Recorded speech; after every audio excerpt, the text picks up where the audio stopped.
Welcome to the Remodeler Success Podcast, a show created to inspire kitchen and bath industry professionals to achieve optimal success in their remodeling business. Your host, Dennis Oz, is the author of the book, Remodel Your Digital Marketing, an integrated online marketing guide for kitchen and bath remodelers. He's also the founder of RTA Marketing, a pioneer digital marketing agency for the remodeling industry. On each episode, Dennis will sit down with industry leaders to talk about their processes, the lessons they learned, and how to find success in remodeling. Welcome back to Remodeler Success Podcast, the show dedicated to elevating your kitchen and bath remodeling business. I'm your host, Dennis Oz, and I'm here to bring you insights from every and the very best in the industry, from everything and the very best in the industry. Today, I have a very special guest, and the business that we are going to talk about today is they are in New Jersey for almost 2 decades and having an amazing customer appreciation here, and also they are bringing a lot of new things to the industry with their innovations and everything. So I don't want to steal this storm, so I just wanted to introduce you, Rob Padula, today. Rob, welcome to the show. How you doing? Pleasure. Yeah, welcome. Rob, could you please introduce yourself? Yeah, so my name is Rob Padula. I am the owner and president of Everest Marble. We are a natural stone and manufactured stone slab distributor. We have 3 locations, Clifton, New Jersey, Freehold, New Jersey, and Norwalk, Connecticut. So pretty much we span most of the tri-state area. We go pretty much all up and down the eastern seaboard. And we basically are the direct importers from the quarries overseas of the stone slabs that pretty much wind up in your countertops, fireplaces, slab showers, all that stuff. That's a really interesting business, having those beautiful stones in the US and importing them and manufacturing them, and also maybe making wholesaling operations. Could you please dive a little bit? How was your journey compared to where you were and where you are right now? Yeah, so it's the industry has evolved greatly. When we started 25 years ago, it was pretty much marble existed, or marble was used, but it was used mainly in Europe. It was used in America. It was mostly like bathroom vanities, and we used to do these little fireplaces where it was like a 12-inch strip, 2 legs, a header, and a hearth. And there was a handful of colors, but it wasn't anything crazy.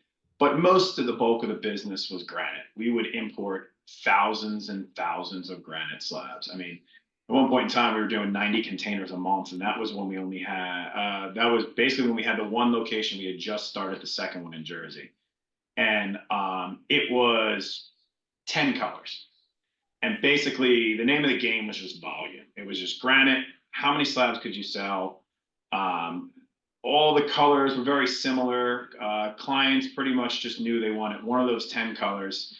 And we would just basically distribute. Our customers would buy, it was called bundles, so like 7 bundles. We would sell directly to fabricators. We work with architects, designers, kitchen dealers, all that stuff, but our direct sale goes to the fabricator. And it was just granite after granite after granite after granite. Over the years, granite literally just became like nobody wanted it. Like today, we probably have, I don't know, 4 or 5 colors of granite in the warehouse. And nowadays it's switched pretty much exclusively to marbles and quartzites. And that's just a completely different animal. I mean, it's the quarries to this, to that, like everything has just changed.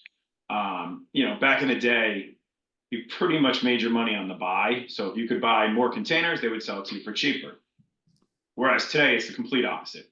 If you went over to Carrera with $30 million and said, I want, all this material, they would literally look at you and be like, no, it doesn't exist. So it's just a completely different animal nowadays. I mean, there's, I would say in Connecticut, we probably have 100 different colors. New Jersey, obviously a bit of repeated, but we probably have 100 different colors there. So it's a completely, back in the day, you would have a fireplace, 2 legs, and a header. Now it would be, a quarter of a slab maybe. Now fireplaces, floor to ceiling, 5, 6 slabs sometimes for one fireplace. So it's literally done a 180. So basically, this is gonna be my next question. We are talking about fireplaces, right? I think it's something that has maybe changed over the years. How the customers evolve over the years based on their requirements or like preferences. What do you think about this? So I would say with the introduction of social media, so back in the day, you had the East Coast, the Midwest, and the West Coast. And for the most part, being a distributor, we were always overseas at the shows. So we would see what the West Coast had, which is pretty much what the East Coast had. And then Middle America was just kind of its own animal. And basically what happens is it starts at the coasts and it works its way in. And then, over the years with social media and stuff like that, now like what they're doing in Connecticut, New York, New Jersey, like in the really high end areas, they're seeing everywhere else. So even if they don't have funds to do it, it would absolutely, like, that's the look they want. So basically, you have the marbles and all that stuff that were coming in. And I mean, I have to say, Christopher Peacock is probably the one that designed the iconic white kitchen. And it literally went from granite to all people wanted was a white kitchen. And for like probably the past 10, 12 years, it's changing right now. But for the past 10, 12 years, it was white kitchen, marble, and that was that. So, I mean, the social media aspect there has really gotten it. And you're seeing many, many, many, many more people working with designers. Whereas in the past, it was, people would come in with their friends and this and that and just get their opinion on what they liked. And that was that. Whereas now you have a lot of professional designers that are really driving exactly what's going into these homes. Very interesting. That's really interesting because yeah, I'm gonna ask you a little more about the actual business because you have three locations. Just want to ask you if these three locations they did have different customer base, or let's say we are importing it, we are selling it to the manufacturers, of course. Is there any residential part of it, any locations, or all like the same? Let's say when you look at our revenues, how do you actually bring those revenues in? Is that all business to business, or do you have all this B2C business to client side too? No, so we don't sell anything to the clients, and it's how the industry works, but it's also because they can't do anything with a 1,000 pound, 120 by 70-inch slab. They basically, we have to deliver it to the fabricator, who then is going to cut it up and install a kitchen. So we don't do any direct sales to the clients. It's all to the fabricators, which is ironic because our business is almost exclusively driven by architects, designers, and builders. Right. So it's kind of weird because they're sending you the client. Client comes in to look at the stone, and really, they're not actually the ones buying it. You're selling it to somebody else. But with the three locations back in the day, like I said, there was only a handful of materials. So everyone pretty much knew what Ubatuba, Santa Cecilia, gel ornamental, what these materials were. And the client, like our fabricator, we would sell them 7, 10, 15 slabs in a clip. They would have them in their yards, and then the client would go look at them in their yards. Nowadays, with the marbles, and I mean, so our average container cost, let's say 20 years ago, with granite, was like twelve to $18,000. I would say our average container cost now is probably $80,000 to $100,000.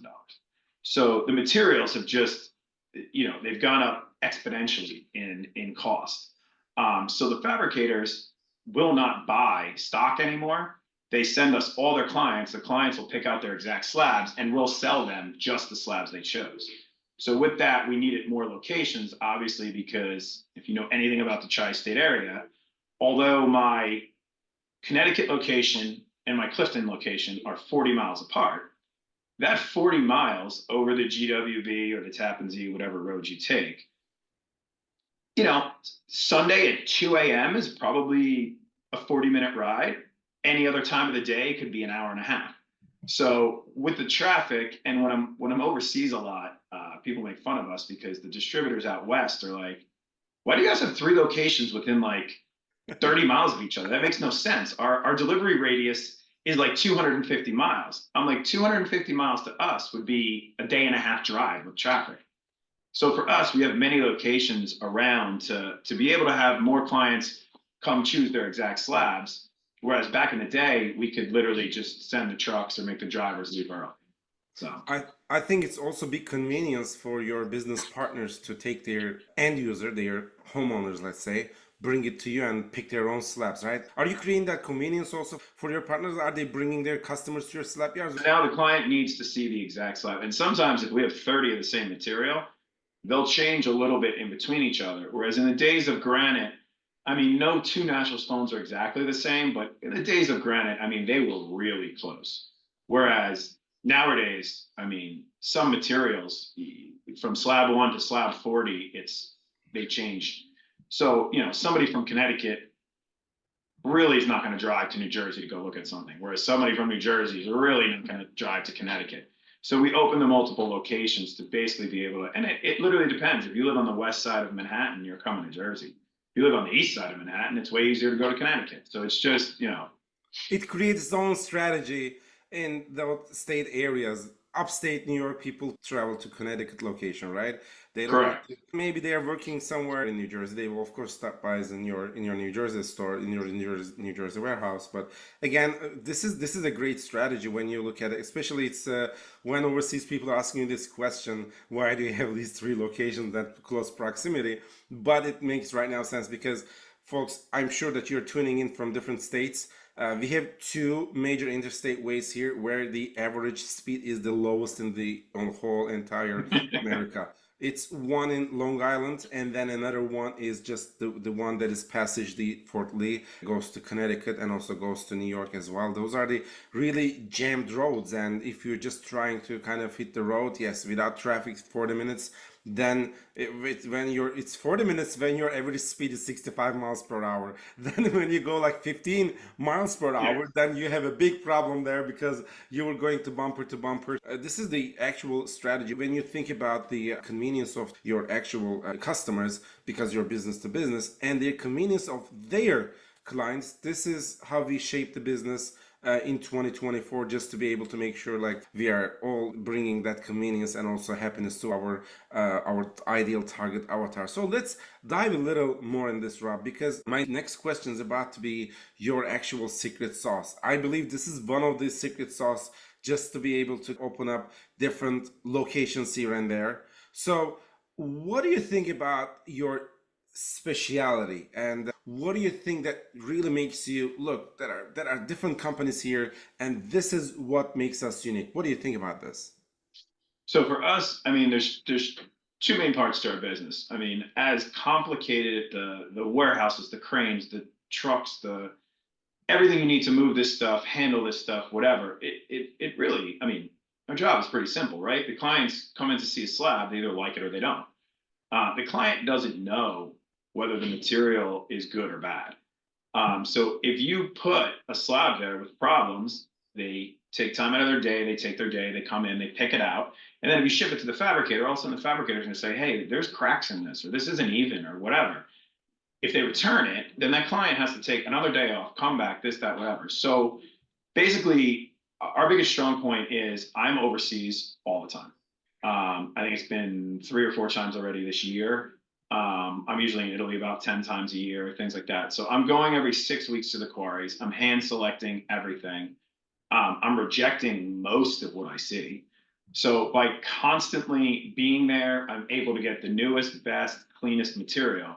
So that when the client comes in, they really don't have to worry about anything like that. They just have to basically say, I like that. That's pretty. That's what I want to do. Does it fit the budget? And then number two is honestly customer service. We are extremely friendly. Like the clients, whatever they want, we'll basically do. They want to move slabs, they want to pick slabs. And it's like I said, it's not that difficult. You really just have to have the right material in the right area, and you have to have all the employees pretty much working together to make sure that the client is happy as possible, because we're not dealing with our clients. Our clients are usually pretty easy because we're business to business. So our clients, we form these relationships with over the years. It's easy. Whereas their clients, you're now taking and meeting for the first time, and you'll probably meet like the average client. I would say, let's say it's like a half an hour, right? So you're meeting this person for a half an hour, and you basically have to make them walk into a warehouse, want to buy something from you, choose something without knowing the price, and then go back to their client and be happy about the fact that they were sent there. So it really comes down to customer service and having the right material.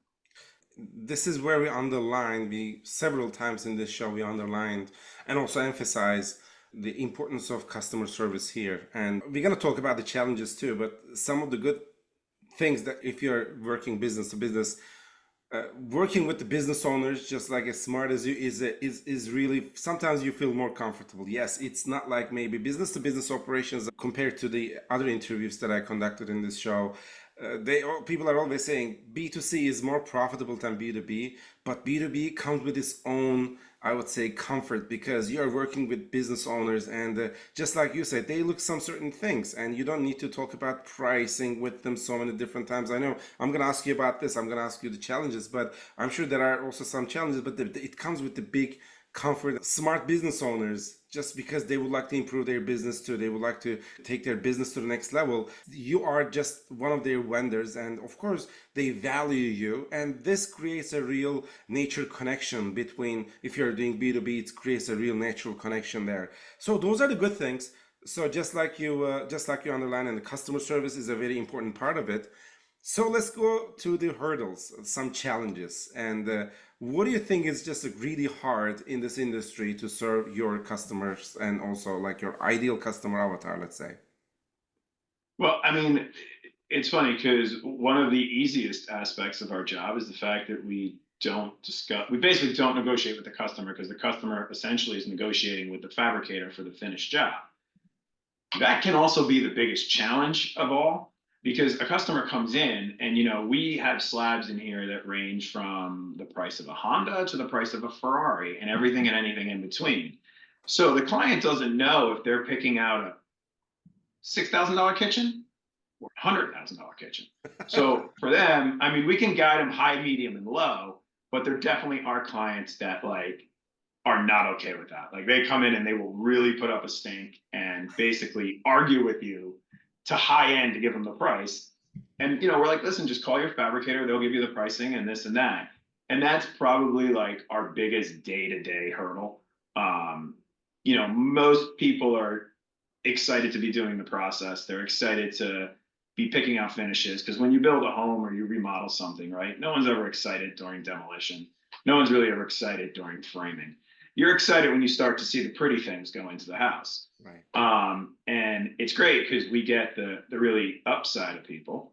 And then there's the clients that, unfortunately, by the time they get to us, they're like way over budget because, they didn't expect this or they didn't expect this. So then you get clients that, can be a little disgruntled because essentially they're trying to really penny pitch on what they're choosing, and you can't really tell them what the cost is. So that's definitely a big hurdle. The other biggest hurdle I would have to say was recently, not recently, I think it was like 5 years ago now, maybe. Yeah, it was 5 or 6 years ago now.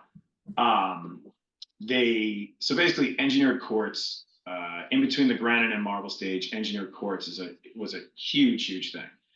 And still is. And they basically essentially did an anti-dumping lawsuit against quartz from China. And I would say at that time, probably 85% of the quartz came from China. So when they implemented the anti-dumping duties, we spend a lot of time overseas meeting with these manufacturers, finding the best, most realistic stones, this, that, whatever. Then when we actually get the line, we have New York, New Jersey, and Connecticut as our distribution zone. So we spend countless hours, man hours, samples, money, this, that, whatever, to essentially get the line out there for the samples for the customers. And then all of a sudden, one day, the government basically just says, can't import it anymore. And that was an industry-wide problem. But 30% of your income all of a sudden just is gone. So, that was like really difficult. You had to really switch up, where you're getting the quartz from, find this, get very, very creative and basically find a new line really quick, because you can't just ignore 30% of your income. So Right. that was probably, and that wasn't just my company. That was everybody that was a distributor, everybody that was a fabricator, everybody that even touched that basically had to deal with that. And that was probably the largest hurdle in our industry to date. I believe it was really hard to solve. Let me ask you this. How did you solve this problem? There's no solution to this problem, right? Because it's extra tariffs on some particular goods. What was your approach to solve this problem? So basically a two-tiered approach. The quartz that we were importing from China, they changed up the mix and they essentially made, they substituted the quartz for something else, Hmm. which was the immediate, let's say, Band-Aid. And then Hmm. essentially they moved their factories to Vietnam. But it doesn't take, it's not like you can move a factory in a week, it took time. So we had to go and find other companies in Italy, and there were other companies. Mainly, you went to China because it was cheaper. But when you can't go there anymore, fortunately, we did work with a bunch of companies in Italy that were very good and this and that and everything. So we basically had to switch our companies, and now we have a new line from Vietnam that is actually printed and way more realistic. So it's like anything. Sometimes you're forced to change with essentially, you know, as crippling as it was. Now all of a sudden you're like, wow, the product's actually way better. So it was more of a multi-tiered approach than just we're going to do this.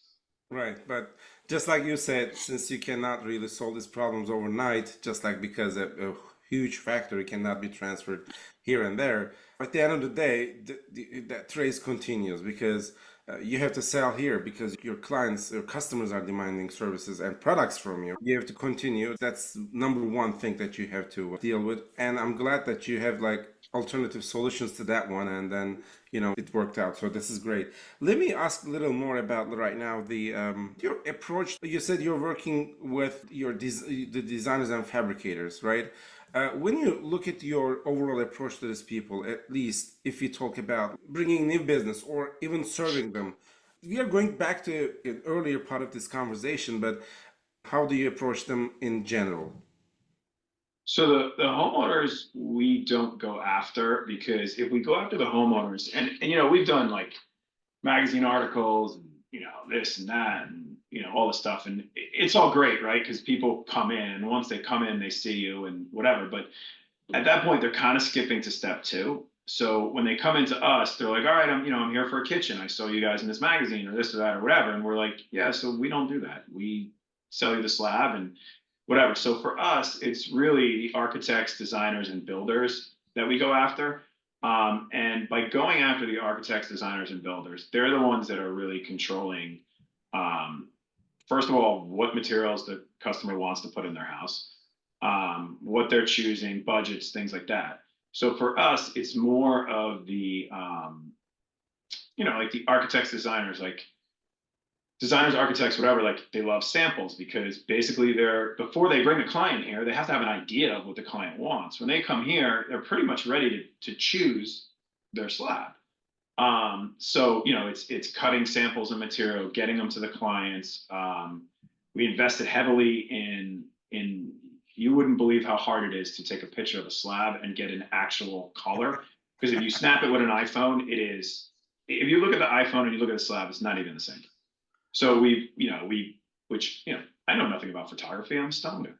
So you have to bring in these photographers, and they have to figure out how to get it to work. And then you have to teach your warehouse guys, who, let's be honest, are absolutely not photographers, how to set up these cameras and basically, I don't want to say adjust it to make the stone look better, but you're adjusting it to make the stone actually look what the stone looks like in real life.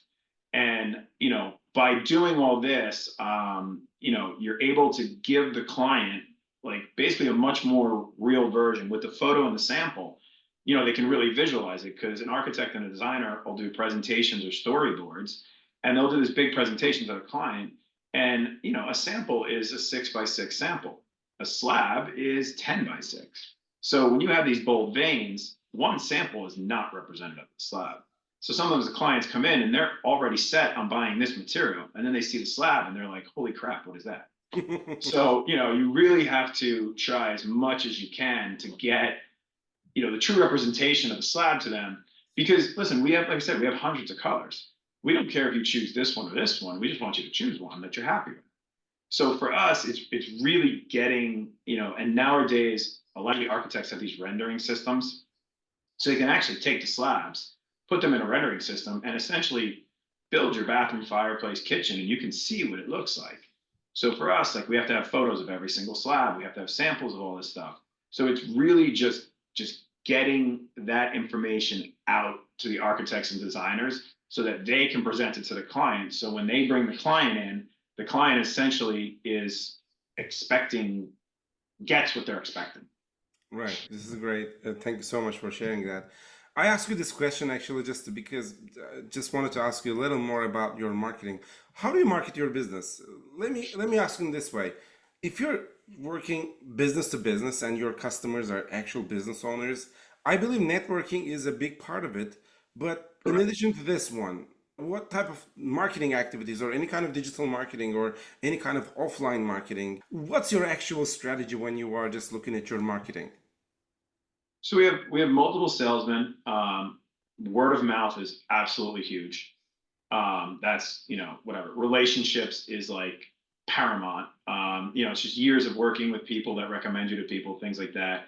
But now you're bringing the digital aspect into it, and with Instagram and things like this, people can you can hashtag anything and everything, right? And it comes up.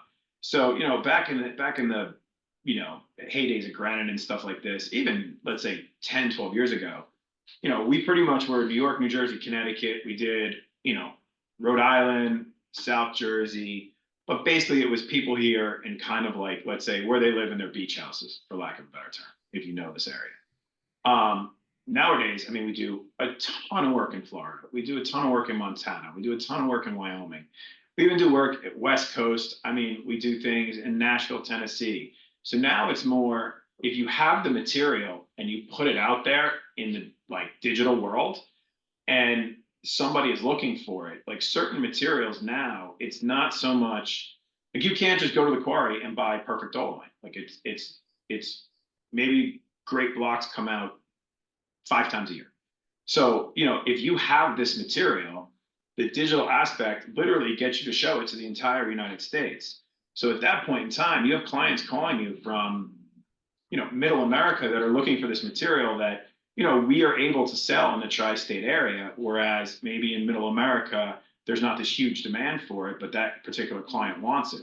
So, I mean, being able to reach a much broader area has like greatly, and nowadays with trucking and all this stuff, it's pretty easy. You throw it on a truck, you ship it out there to their fabricator, and they're good to go. I mean, the world is real small now, so. And you're pretty much like you said, word of mouth is one thing, right? So just to summarize what you said here, and another one is, of course, the social media, especially visual part of it, is playing an important role when you are maybe bringing more people to you, and they will just look at on social media and oh, where is this one is coming from? So they will come and find it. This is how it works, I believe. Is it? It's just so we're business to business, so we deal with the designers and architects in Manhattan. A lot of designers and architects in Manhattan have offices in LA, have offices in Florida, have offices elsewhere.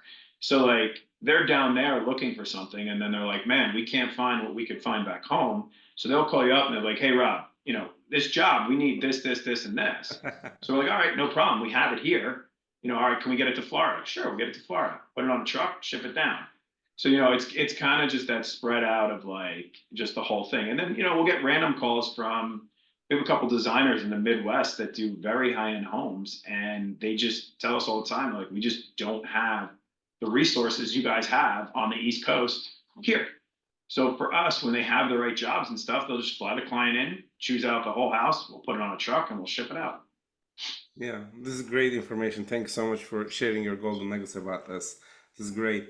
Just to wrap up, we're coming to our show today, folks. I have a couple of more questions for Rob today.